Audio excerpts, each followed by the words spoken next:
na UDESC em 2012, depois eu optei por fazer uma pós-graduação em cirurgia, porém a pós-graduação ela é muito vaga em relação à parte prática. Então, eu sempre quis residência desde a época de graduação, então eu acabei fazendo a residência do Dr. Nuno Paixão em Portugal em cirurgia e intensivismo. Eu escolhi esse tema, ABC do trauma, porque eu acho que é um assunto super importante e eu acho que todo médico veterinário, independente da sua área de atuação, tem que ter uma base legal em relação à emergência, né? O ABC do trauma, ele foi criado para nos auxiliar na recepção de um paciente em emergência, né? É uma sequência de avaliações físicas, onde priorizam alguns sistemas, né? Onde a gente sempre inicia pelas vias aéreas, né? Para estabelecer uma via aérea patente. O B, a gente vai para a parte respiratória, e o C é circulatório, para prover uma boa perfusão desse paciente. Mas antes, eu gostaria de fazer uma pergunta para vocês, né? Se vocês estão preparados para atender uma emergência. Eu pergunto isso porque quando eu me formei, eu fui atuar como plantonista numa clínica. E como na minha graduação, infelizmente, não teve nenhuma grade curricular direcionado para emergência, muitas vezes a gente se forma sem ter uma base teórica legal. E muitos médicos veterinários que se formam, eles vão atuar em plantões, em clínicas, em clínicas e hospitais. E muitas vezes o pessoal não está preparado para receber uma emergência, porque além de ter emergência em relação ao animal, a gente tem um tutor, né, desesperado. Então a gente precisa ter uma boa base teórica, mas também uma boa base psicológica para lidar com essas situações, né? E a gente tem que passar credibilidade para o tutor nesse momento. Então, muitas vezes são recém-formados que estão na área de plantão, que muitas vezes deveriam ser veterinários muito mais com a prática mais avançada, mas infelizmente não é isso que acontece. Então, eu, por exemplo, não tive treinamento na minha graduação. Eu não sei quantos veterinários formados estão assistindo ou quantos alunos estão assistindo, mas é muito legal a gente ter uma base, né, mínima de como receber esse paciente. Bom, primeiramente a gente tem que saber diferenciar o que é uma urgência e o que é uma emergência. A emergência é um paciente que ele tem risco iminente à vida. É um paciente que ele tem que ter um atendimento imediato, que ele corre muito risco. A urgência, ela tem risco, mas ela pode ser resolvida em algumas horas, né? Eu vou dar alguns exemplos rápidos aqui de algumas situações. Por exemplo, trauma torácico. Todos os vídeos e fotos da minha apresentação são casos que eu acompanhei ou que eu fiz a cirurgia, enfim. Esses dois pacientes, eles foram vítimas de trauma, né, por mordida. Então, muitas vezes a gente recebe esses pacientes com apenas uma lesão de pele, né? Muitas vezes o clínico, ele chega para mim, Carol, é só uma sutura de pele. Só que muitas vezes a lesão que está por baixo dessa pele, ela é muito maior, né? A gente tem que investigar sempre se é só uma lesão de pele. Às vezes a gente tem lesão muscular, a gente tem lesão pulmonar, então sempre investigar bem esses pacientes. Então, o trauma torácico, com certeza, é uma emergência, né? A gente tem que atuar o quanto antes.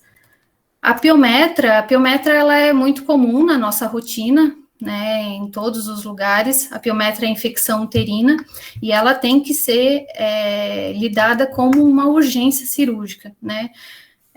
Muitas pessoas negligenciam um pouco a piometra, às vezes só porque a cachorrinha está bem, mas não, a gente precisa estabilizar esse paciente, mas entrar em cirurgia o quanto antes. Não existe atender aquela piometra na sexta-feira e operar só na segunda-feira. Então, a gente tem que ter muita cautela em relação a esses tipos de infecções. O trauma penetrante, esse caso foi muito interessante, que eu acompanhei o ano passado. Foi uma gatinha que foi pular o muro e ficou presa na cerca da vizinha. Eu acompanhei o resgate dela com os bombeiros. Então, quando vocês se depararem com traumas nesse nível, nunca retirem o animal, né, do local. Então, ter muito cuidado em relação a... Porque muitas vezes é esse ferro que está estancando alguma hemorragia interna. Então, sempre chamar os bombeiros. Esse animal ele tem que ser levado até a clínica com o corpo estranho no animal e ser retirado só durante uma cirurgia. Né? Nesse caso, a gatinha não teve lesões muito graves, não. A obstrução uretral, ela é uma urgência, né? O principal agravante de uma obstrução uretral é a hipercalemia que ela causa, né? É muito aumento de potássio pela obstrução em si do sistema urinário. Então, muitas vezes, o ideal é estabilizar esse animal antes, fazer uma cistocentese de alívio, para aí sim poder sedar esse animal e desobstruir. O trauma por mordedura, que é muito comum, né, na nossa rotina, já peguei de todos os tipos, essa gatinha também, com evisceração, então sempre estabilizar esse paciente e entrar em cirurgia. Corpo estranho intestinal, ele é considerado também uma urgência cirúrgica, né? Corpo estranho intestinal também já peguei de vários tipos. Aquele primeiro ali, o animalzinho comeu uma agulha. Esse aqui são os corpos estranhos lineares, que é muito comum, principalmente nos felinos, né? De brincar com linha. E esse cachorrinho aqui gostava de comer pedra. Então, sempre encarado como uma urgência cirúrgica.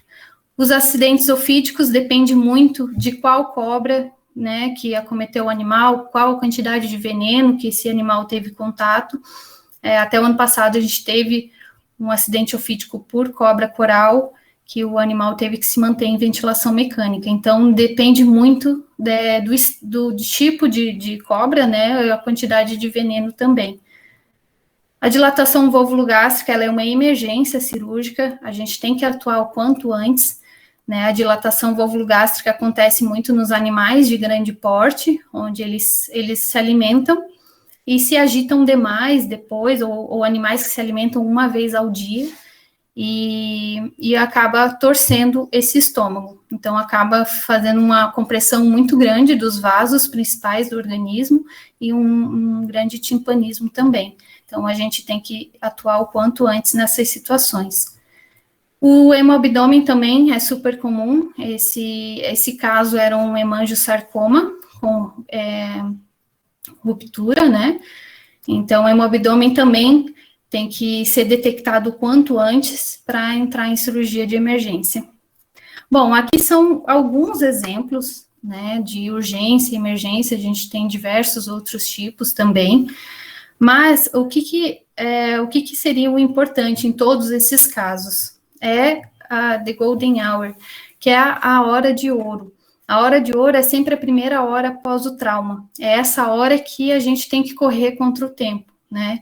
Muitas vezes, muitos animais, mais de 50% dos traumas, principalmente atropelamento, infelizmente os animais, eles morrem no local, né, do acidente. Muitas vezes por uma contusão grave, pulmonar, contusão cerebral, às vezes por uma hemorragia interna, né? Ao contrário da medicina humana, a gente não tem, ou pouquíssimas cidades têm, o serviço de ambulância, né, que atenda no local do acidente. Então, na medicina veterinária, muitas vezes a gente acaba perdendo aquele animal que é transportado do local do acidente até a clínica. Então, muitas vezes, quando o animal chega à clínica, a gente está correndo contra o tempo, a gente precisa correr contra o tempo naquele momento. Então, a gente precisa reverter o estado de choque e hipóxia desse animal e melhorar a perfusão e ventilação desse paciente. E isso é o nosso principal objetivo, né, nesse sentido. Alguns estudos mostram que a maior parte das mortes evitáveis ocorrem por atraso no diagnóstico ou capacidade de equipe. E isso é muito, muito real. Bom, mas também não adianta nós termos toda a bagagem teórica e a gente não ter a calma, Então, diante a toda situação de emergência, a gente tem que manter a calma. Muitas vezes é muito fácil falar isso diante a um tutor, né, que está desesperado, a gente tem que tentar acalmar o tutor e tentar salvar o animal. Então, sempre mantenham a calma, pensem, reflitam, olhem o animal num todo e sigam o ABC. E o ABC que a gente vai falar um pouquinho mais para frente. Então, quais os pontos para nós termos sucesso nessa emergência? Prontidão de serviço de urgência, sempre ter um veterinário, né, disponível na clínica, né, muitas vezes esses teleplantões muito desvantajoso, na verdade, porque até o veterinário sair de casa e ir até a clínica atender o animal, a gente já perdeu aí um bom tempo. Treinamento e capacidade de equipe. Então, avaliar esse paciente com precisão e rapidez, reanimar e estabilizar esse paciente e delegar funções. Esse treinamento de equipe, ele engloba desde a recepção, os enfermeiros e todos os veterinários. A recepção, ela tem que estar treinada em reconhecer uma urgência também, né? Às vezes, chega um tutor ali com o gatinho dele na caixinha respirando de boca aberta. Isso é uma emergência, né? Os felinos, eles não respiram de boca aberta. Então, é muito interessante a gente treinar também os recepcionistas para também nos avisar que tem uma emergência lá nos esperando na recepção. Então, esse treinamento, ele tem que ser englobado todas as pessoas da clínica, né? E delegar funções, isso principalmente diante a uma parada cardiorrespiratória, né? Não adianta todo mundo igual uma barata tonta e não saber para que lado ir. Então, sempre tem que ter uma pessoa que delega as funções e aí a gente consegue trabalhar melhor em equipe. Equipamentos e fármacos disponíveis, né, para o tratamento e capacidade de fornecer acompanhamento veterinário 24 horas. Hoje, a minha opinião é que é inadmissível um animal ficar sozinho na clínica. Eu acho que se você oferece um serviço de internação, essa internação tem que ter um veterinário 24 horas. E se na clínica de vocês não tiver veterinário, encaminhe para uma clínica que tenha um acompanhamento 24 horas. Isso é muito importante. Bom, um ponto muito importante é a organização, né, dessa sala de urgência. O carrinho de emergência é um carrinho, né, não precisa ser aqueles carrinhos de inox. Às vezes a gente consegue, né, montar um carrinho ou um cantinho da emergência dentro da clínica.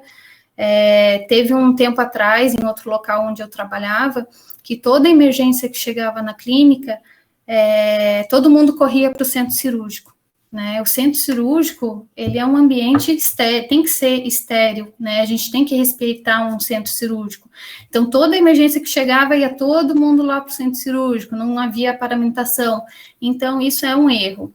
Então, a gente tem que ter um canto de emergência, pode ser uma salinha, pode ser só um cantinho, onde tenham todos os objetos, né, utilizados na emergência nesse local. Então, material de fácil acesso, oxigênio de fácil acesso, ali onde a gente trabalha, eu sempre peço para os enfermeiros e estagiários sempre deixarem um equipo, um soro montado, os esparadrapos cortados, tudo para facilitar se caso chegar alguma emergência. Quadros na parede, a gente sempre utiliza esse quadro aqui, é um quadro onde a gente coloca os fármacos que a gente mais usa na hora da emergência e o peso do animal. Então, no momento da emergência, a gente olha esse quadro e já pega os valores em ml, né? Então, facilita bastante. No momento da emergência, a gente não vai fazer contas, enfim. Então, a gente olha no quadro, esse quadro é de um tamanho bem grande, que a gente consegue ver de longe esses valores. Então, sempre verificar os estoques dos fármacos, o checklist diário, geralmente é feito por um enfermeiro, né, que ele checa se está tudo bem, se os cuffs estão funcionando, enfim. E etiquetas de identificação, sempre identificar qualquer solução realizado, identificar o acesso, identificar torneiras de 3 vias, então isso é super importante. Bom, o carrinho de emergência, esse aqui era da minha residência, né? A gente tinha um cantinho da emergência. Então, o primeiro compartimento do carrinho é sempre direcionado para as vias aéreas. Então, onde vai ter os traqueotubos, laringoscópios, ambu, máscara de oxigênio, kit de toraxentese, kit de sucções de vias aéreas, que seria um pequeno sugador, né? Kit para traqueotomia e luvas de procedimentos. O segundo compartimento desse carrinho, a gente direciona mais para o acesso vascular, né, que seria o catéter, ringer, equipo, esparadrapo, o oclusor de veias, que é o garrote, seringas, agulhas e a máquina de tricotomia. Então, tudo muito à mão ali na sala. E o terceiro compartimento são as drogas mais utilizadas na emergência. Não necessariamente a gente precisa ter todas essas drogas, mas principalmente essas 4 primeiras é legal a gente ter bem disponível. Essa aqui é uma gavetinha dos sonhos, assim, toda identificada. E o quarto compartimento é onde a gente vai deixar o gel para Doppler, um kit de drenagem, foco de luz, material para bandagens, ataduras, sondas e um set de cirurgia geral. É sempre legal a gente ter um set de cirurgia esterilizado para se caso tiver que intervir rapidamente algum animal ou uma reanimação aberta, enfim, diversas funções. E além disso, né, além do carrinho, a gente precisa ter todos esses, não ter todos, né, depende de cada hospital, mas tem alguns equipamentos que são básicos, né, hoje em dia, aferir pressão arterial, ela tem que fazer parte do exame físico de um animal, né, ela não, no meu ponto de vista, ela não deve ser cobrada mais, ou ser algo muito extraordinário. A pressão arterial, ela é importante, ela tem que ser feita e tem que fazer parte do exame físico do animal. Então, o Doppler, esteto, termômetro, eletrocardiograma, o pulso oxímetro, o capnógrafo, que é super importante para avaliar a ventilação, glicosímetro, lactato, microhematócrito, ultrassom, se tiver na clínica disponível, é excelente em questão de urgência, né, que a gente consegue fazer os FASTs de emergência, né, tanto abdominal, tanto torácico, para identificar líquido livre, principalmente, a gasometria e locais mais avançados que têm ventilação mecânica também. Esse aqui é só alguns exemplos de estabilização de paciente, a gente utiliza bastante as incubadoras, né, são bem eficientes para animais pequenos. Esse aqui é na minha residência também, a gente utiliza as plaquinhas de identificação, isso é muito legal, identificar os animais por cores, né, e alguns pontos que devem ser chamados a atenção, como o animal tem hipotensão, tem hipoglicemia, está com sonda, então isso é bem interessante. E aqui é uma foto de uma UTI dos sonhos, que eu acho que todo mundo gostaria de trabalhar num lugar assim, mas esse local, infelizmente, eu nunca trabalhei, mas é um local super equipado. E, muito importante, é a equipe. Então, o intensivismo, ele é uma área da veterinária que ela não se trabalha sozinha. A gente precisa de uma equipe eficiente, uma equipe motivada, uma equipe treinada. Então, isso é super interessante, é super importante toda a equipe estar engajada para conseguir salvar aquele animal. Não adianta a gente fazer um serviço de excelência de dia se à noite não é continuado, ou vice-versa.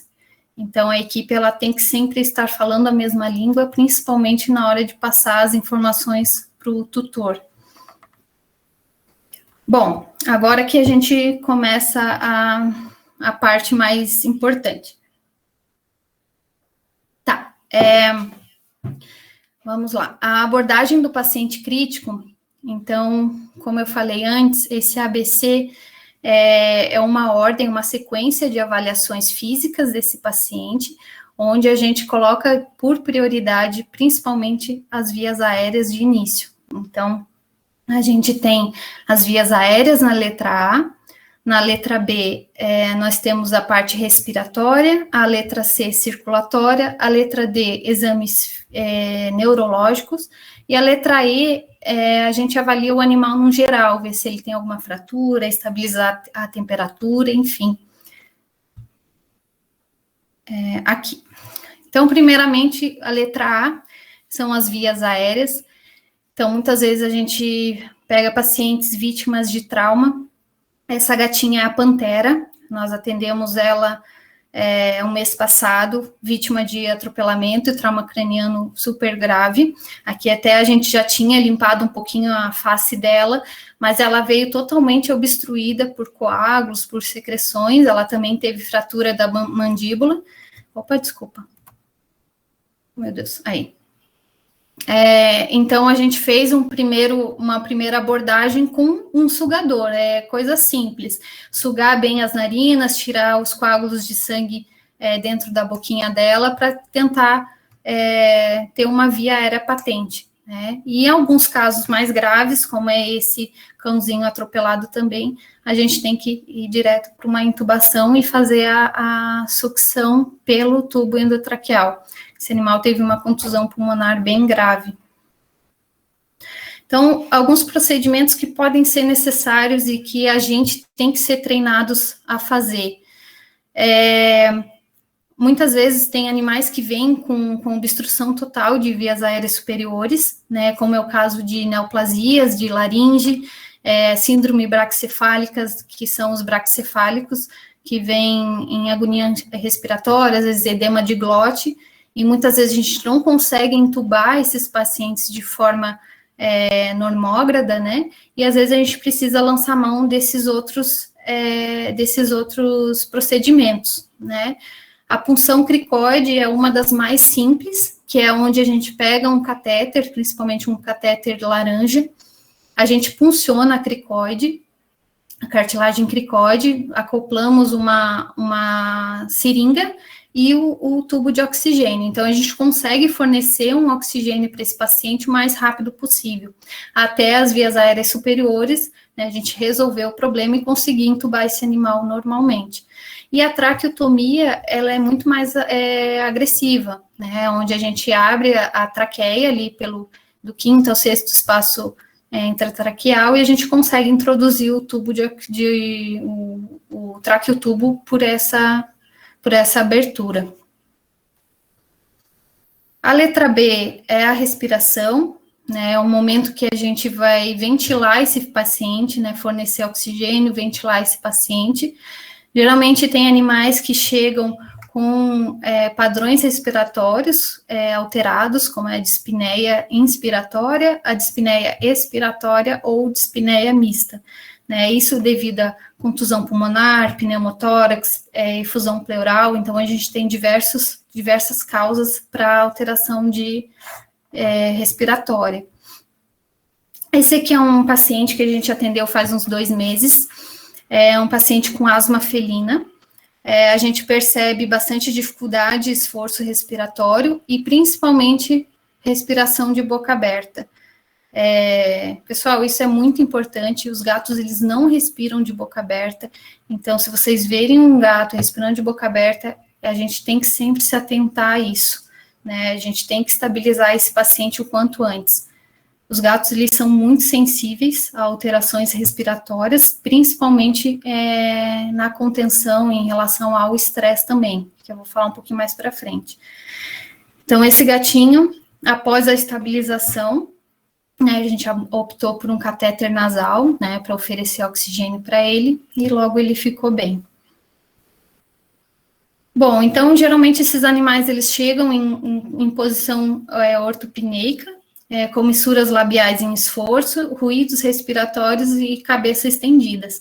São alterações físicas, né, que o animal ele apresenta, mostrando que está com dificuldade respiratória.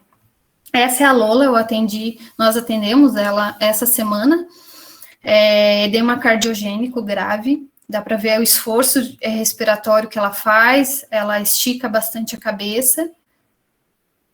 Então, ela tinha um edema bem importante. E aqui ela após a estabilização. Bem tranquila. E aí, a gente também optou pela catéter nasal. Vocês estão conseguindo ver bem o vídeo? É porque, para mim, ele está um pouco falhado. Eu não sei como é que está para vocês. Oi? Bom. Aqui não passou.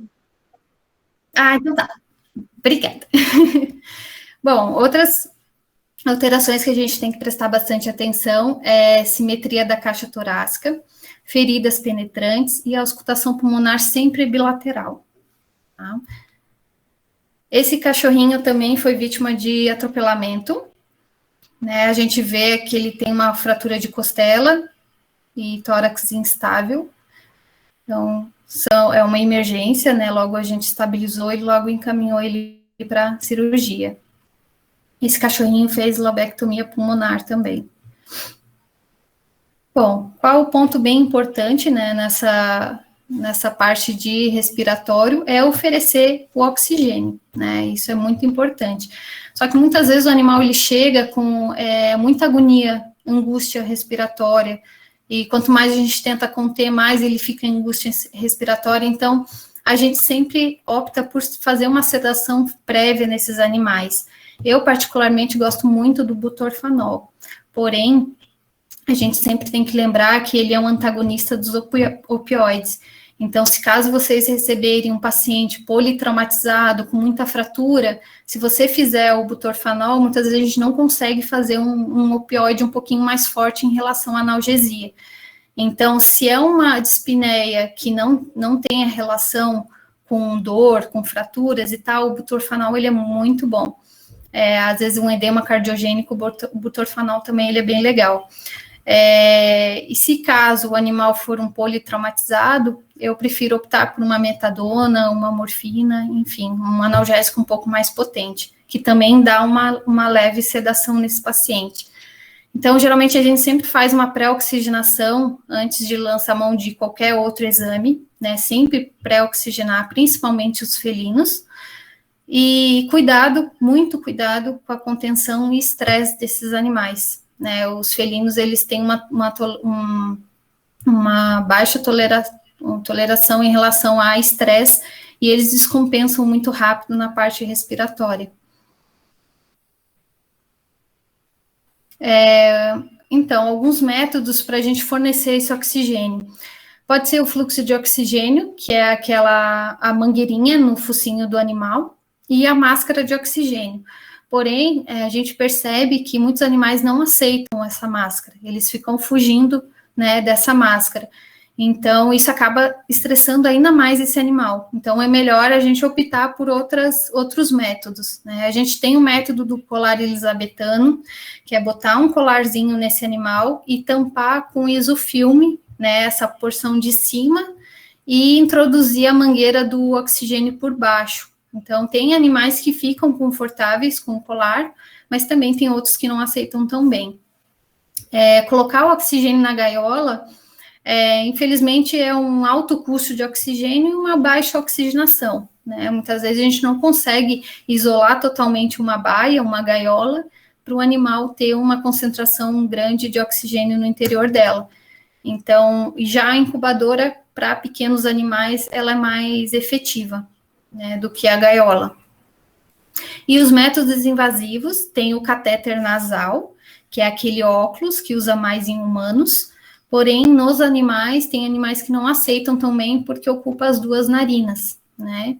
O método que eu mais gosto é a sonda nasofaríngea, onde a gente introduz uma sonda, pode ser uma sonda uretral ou uma sonda de oxigênio mesmo, onde a gente introduz na fossa nasal, e ela tem que ir até o canto medial do olho, né? A gente não pode introduzir demais, então é uma porção pequenininha da sonda que introduz no nariz. E eles acabam recebendo uma fração inspirada de oxigênio aceitável com a sonda. nasal. A transtraqueal é o método mais invasivo, se caso a intubação não for possível. Então, você pode, né, puncionar a traqueia e fazer a ventilação por ali. Mas aí, geralmente, se opta pela intubação antes desse procedimento. Bom, esses animais, muitas vezes, né, chegam com dispneia, chegam descompensados, muitas vezes por pneumotórax, que é o caso desse raio-x aqui. Esse raio-x ele é bem clássico em relação a pneumotórax. A gente consegue ver que o coração está elevado, né, está elevado em relação ao externo, e o pulmão também ele fica mais retraído. E aqui é uma situação de efusão pleural, né, pode ser uma hemorragia interna, pode ser uma efusão pleural secundária a um linfoma, a um tumor, enfim. Na efusão pleural, a gente acaba... Oh, meu Deus. Bem, a gente acaba não visualizando a silhueta cardíaca e o pulmão ele fica num aspecto de folha, né? Então, são situações bem comuns na nossa rotina, e muitas vezes, pelo animal chegar muito descompensado, a gente não opta em submeter esse animal ao raio-x, né? Eu prefiro fazer uma toracocentese diagnóstica no momento que o animal, a gente faz uma leve sedação, fornece oxigênio, e a gente pode fazer uma toracocentese rapidamente ali em um dos lados do tórax, para a gente realmente perceber se tem ar ou se tem efusão. Então, após uma prévia estabilização desse animal, aí sim a gente submete ele ao raio-x, tá? Porque muitas vezes eles acabam descompensando no momento do raio-x, da contenção para o raio-x. Então, muitas vezes é melhor fazer essa toracocentese antes. E a hernia diafragmática, também essa era uma gatinha, também é bem comum, e bem comum na nossa rotina também. Bom, a toracocentese, ela é super simples de fazer. Geralmente a gente opta por deixar o animal em external, e ali entre o 8º e 9º espaço intercostal, com um scalp a gente faz a punção, aproximadamente ali na cartilagem postcondral. E aí a gente faz essa punção, sempre fazer dos dois lados do tórax, né? Essa gatinha era efusão pleural devido a linfoma, e esse aqui era uma hemorragia interna. Essa aqui foi um caso muito interessante que a gente teve. Ela se chama Chororó.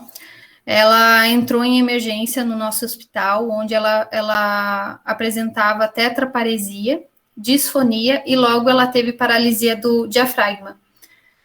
A gente consegue perceber que ela não tem expansão torácica, né? O botulismo, ele é causado por uma toxina do Clostridium, a toxina botulínica do Clostridium, e ela faz paralisia das fendas sinápticas. Então, o animal ele tem tetraparesia flácida, e o último estágio do botulismo é paralisia diafragmática. Então, o animal ele não consegue expandir o tórax. Então, esse animal ele tem que ser intubado. Essa paciente, ela se manteve... Peraí que tá lento aqui. Peraí que não foi. Essa paciente, ela se manteve em ventilação mecânica durante 3 dias, tá? O nosso ventilador era super simples. Esse ventilador, ele é bem simples. A gente sabe que hoje em dia temos ventiladores muito mais tecnológicos que ele, mas na época ele nos ajudou bastante. Bom, a Chororó, a gente tentou estubar ela com 24 horas, mesmo assim o diafragma dela não respondeu, então a gente conseguiu estubar ela com 72 horas de ventilação mecânica, que na verdade, o botulismo a gente não tem nenhuma terapia, né, porque a gente está lidando com a toxina do Clostridium. Então, é o tempo, né, nesse caso é um caso super grave, né, de paralisia de diafragma. Então, ela voltou realmente a andar em torno de 3 a 4 meses depois. Foi um caso bem interessante.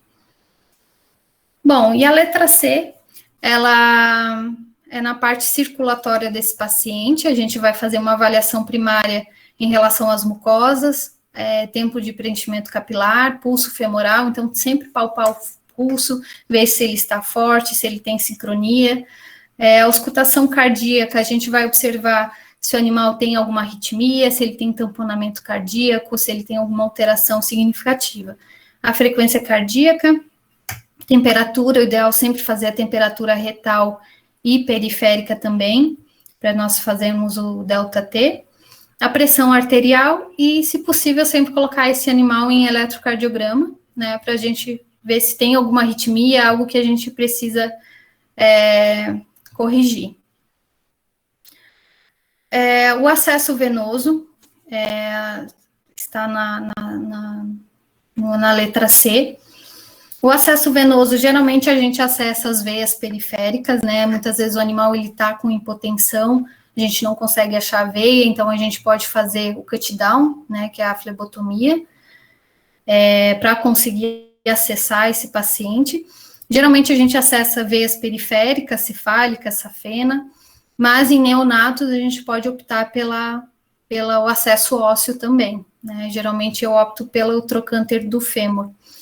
E também tem o acesso central, que ele é super interessante em animais que vão ficar mais tempo na internação, que só tem um cuidado maior em relação ao cuidado com ele e a limpeza com ele, e também é excelente. Em relação ao catéter, existem diversos tipos de tamanho de catéter. Quem foi meu estagiário sabe que eu pego no pé em relação a isso, porque na minha residência, por exemplo, não existia catéter amarelo. Então, a gente sempre, isso porque cada catéter, ele tem uma vazão de volume, né? Então, não existe um animal de 40 quilos acessar ele com catéter azul, porque numa emergência, se for necessário alguma prova de carga ou uma taxa de fluido um pouco maior, esse catéter ele não vai aguentar. Então, sempre que possível, colocar o maior catéter nessa veia. Por quê? O catéter, quanto menor ele for, mais ele faz micro vibrações dentro do vaso. Quanto menor o catéter, maior a micro vibração. Então, muitas vezes a gente coloca um catéter na veia e a taxa de fluido ela é tão grande que ele se micromovimenta muito e acaba formando as flebites, né? Os animais internados geralmente já têm um sistema geral inflamado, né? Então, muitas vezes esse catéter ele pode levar a mais flebites ainda. Então, a gente já notou que quanto maior o catéter a gente coloca no animal que está internado, mais tempo esse catéter ele dura na veia do animal. Também em questão de coagulação também, né? Quanto maior o catéter, menor a possibilidade de coagular e entupir. Nessa fase, então, a gente faz o acesso venoso nesse animal, a gente controla as hemorragias, né, com compressão. A reposição volêmica depende muito de cada situação, depende se o animal está em choque, depende se o animal está com um choque hemorrágico, se ele está num choque distributivo, se ele está num choque cardiogênico. Então, depende de muita situação, de cada situação. No geral, a gente sempre preconiza o Ringer lactato.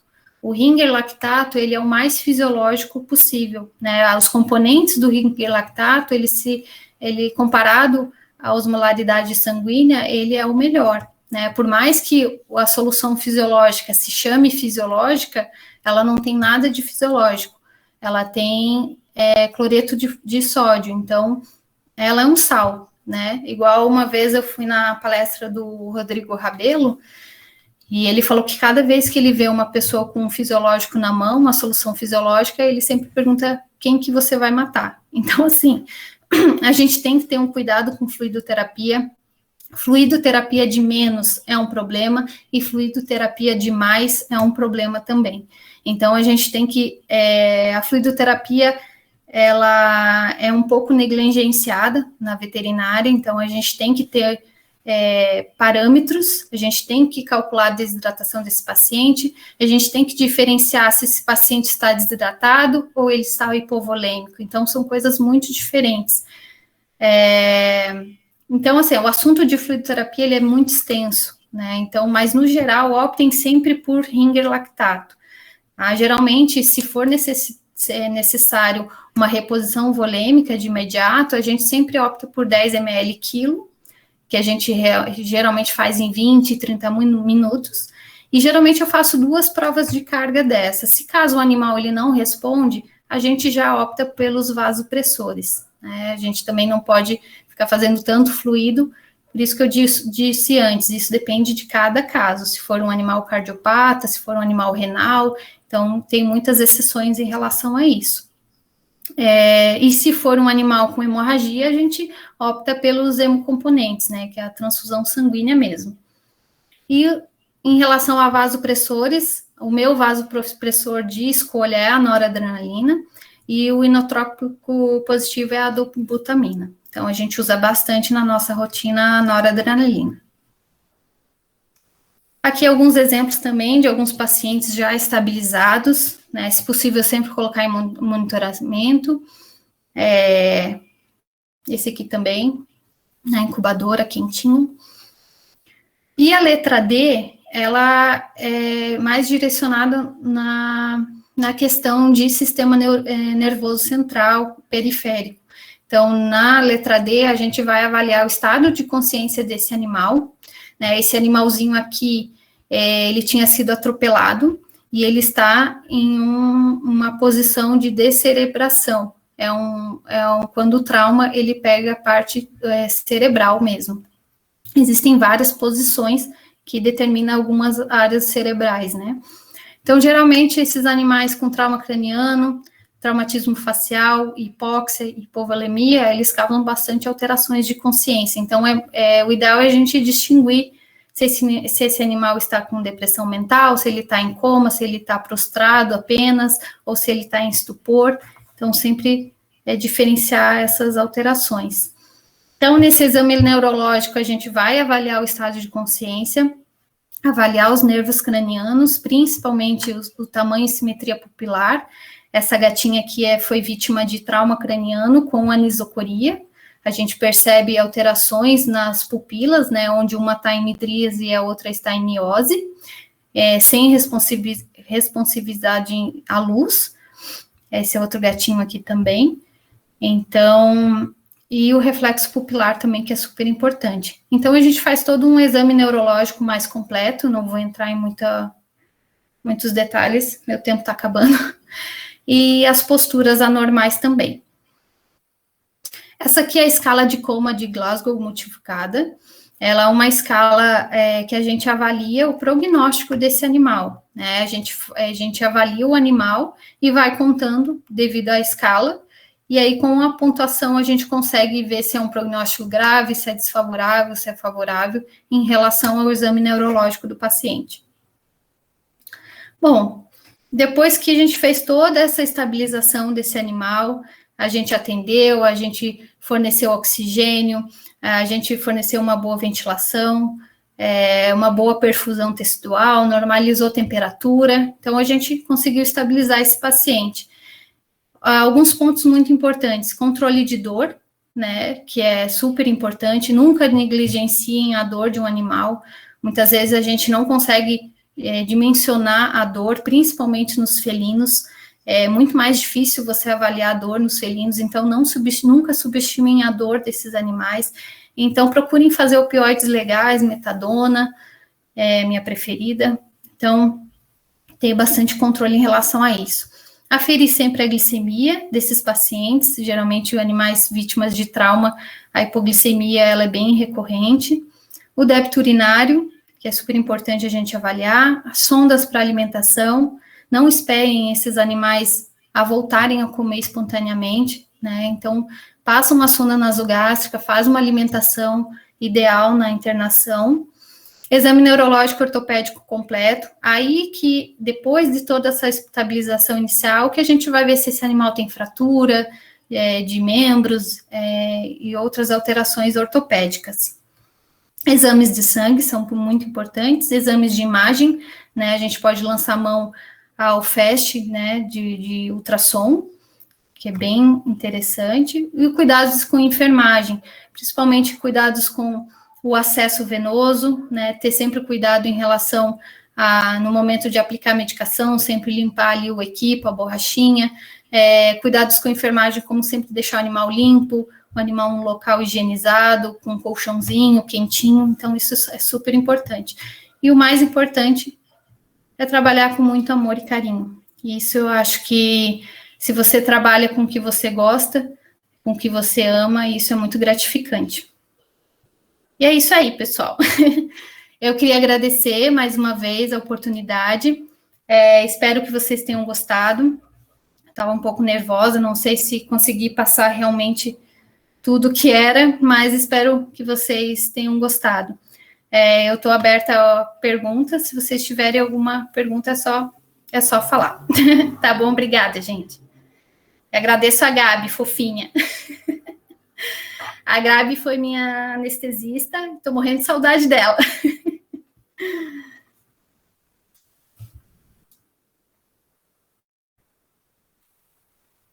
Pessoal, quiser mandar dúvidas para a Caroline no chat, podem ficar à vontade. Você consegue ver o chat, Caroline? Espera aí. Eu acho que sim. Onde é que eu volto aqui? Espera aí. Acho que esse aqui eu posso deixar aqui.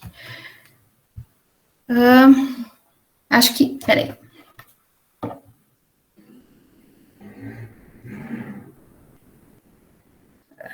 Espera aí.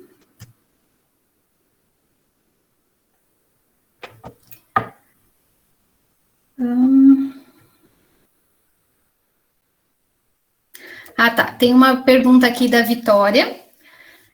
O Voluvem ou solução hipertônica são legais de serem usados nos casos de hipovolemia. Vitória, o Voluvem é o coloide, né? Ele está praticamente entrando em desuso, né? Tem alguns trabalhos que mostram que ele pode causar lesão renal e também coagulopatias. Então, eu já usei muito coloide, mas hoje em dia a gente tem um cuidado a mais para usar esses tipos de coloide. A molécula do coloide ela é muito maior, né, que o cristalóide. Por isso que ele era muito usado para tentar manter a pressão oncótica, né, do animal. Mas hoje em dia está sendo comprovado que ele pode acabar levando a uma lesão renal ou a coagulopatias também. Então ele está começando a ficar em desuso. A solução hipertônica, sim, ela pode ser utilizada. A solução hipertônica ela é muito utilizada em traumatismo craniano, mas em casos de hipovolemia, eu opto mais primeiro pela... Depende, na verdade, a causa da hipovolemia, né? É uma hemorragia, não é? Outro cuidado em relação à hipovolemia, se a gente está diante a um quadro de hipovolemia por hemorragia, por exemplo, a gente tem que cuidar muito com a fluidoterapia, que muitas vezes a gente acaba aumentando muito a pressão desse animal e acaba deslocando os coágulos já presentes. Então, quando a gente tem um animal com hemorragia, a gente tem que manter essa pressão um pouquinho mais baixa, que a gente chama de fluidoterapia restritiva, que é para tentar manter uma pressão sistólica ali no 90, para não piorar a hemorragia. Então, a fluidoterapia em si depende muito de cada caso, depende muito de cada situação, né? E as comorbidades que esse animal tenha também. A Rosane, uma dúvida relacionada ao oxigênio. O compressor de oxigênio funciona tão bem quanto ou não é correto numa emergência?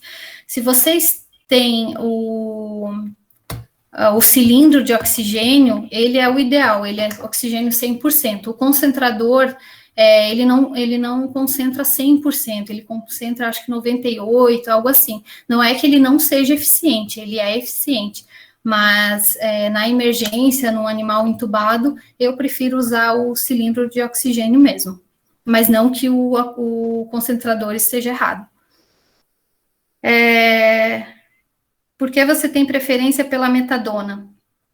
Então, diante aos opioides que a gente tem de fácil acesso, no caso, eu gosto bastante da metadona, porque ela tem uma analgesia boa, né? E muitas vezes, quando a gente faz, por exemplo, morfina, a gente percebe muito enjoo do animal ou vômitos. Então, a morfina eu não gosto tanto dela quanto a metadona. Eu acho que a metadona ela causa uma analgesia muito boa. O único porém da metadona é que você tem que cuidar muito com a dose que você usa, né? Porque ela pode causar uma hiperventilação também. E às vezes o animal ele tá bem e aí você aplica a metadona e ele começa com uma hiperventilação. É transitória, mas é uma situação, né, que é ruim. Mas é um meu opioide de escolha, né? O tramadol eu acho ele muito fraco para alguns tipos de trauma, né? O butorfanol, em questão de analgesia, ele é um pouco mais fraco, e animais que realmente precisam, né, de uma analgesia mais forte ou algo assim, nós temos aí o remifentanil, o fentanil, enfim, mas assim, no geral, eu prefiro a metadona.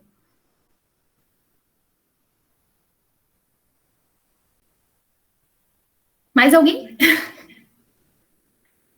Pessoal, mais alguma pergunta?